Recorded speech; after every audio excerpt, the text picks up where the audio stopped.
महाराष्ट्र शासनाने अवैध कत्तलखाने बंद केल्यापासून ग्रामीण भागातील दूध उत्पादक शेतकऱ्यांची मोठीच अडचण निर्माण झाली आहे।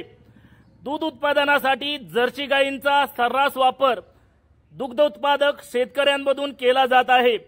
यामध्ये जर्सी गायींना होणारी खोंड यांचे काय करायचे ही मोठी समस्या दूध उत्पादक शेतकऱ्यांना सध्या भेडसावत आहे। जर्सी खोंड दूध उत्पादक शेतकरी सांभाळत नाहीत। शेतकऱ्यांना सांभाळणे परवडत नाहीत, कारण 3 ते 4 लिटर दूध जर्सी खोंड पित असतात। यामुळे शेतकरी जर्सी खोंडांना सांभाळत नाहीत।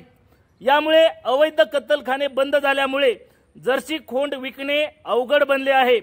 फलटण पूर्व भागातील गुणवरे गावानजीक चव्हाणवाडी येथील वन विभागाच्या हद्दीत जर्सी खोंड सुमारे 20 ते 25 जर्सी खोंड सोडण्यात आल्याचा प्रकार बुधवार दिनांक 3 डिसेंबर रोजी तेथील शेतकऱ्यांच्या निदर्शनास आले असून या जर्सी खोंडाच्या तोंडाला चिकटपट्ट्या लावण्यात आल्या आहेत। यामुळे परिसरातील शेतकऱ्यांमधून तीव्र संताप व्यक्त करण्यात येत आहे। प्रशासनाने याकडे लक्ष देऊन या जर्सी खोंडाचे होणारे हाल बंद करावेत अशी मागणी परिसरातील लोकांमधून होत आहे। यामुळे आता प्रशासन या जर्सी खोंडाचे काय करणार याकडेही लक्ष लागून राहिले आहे।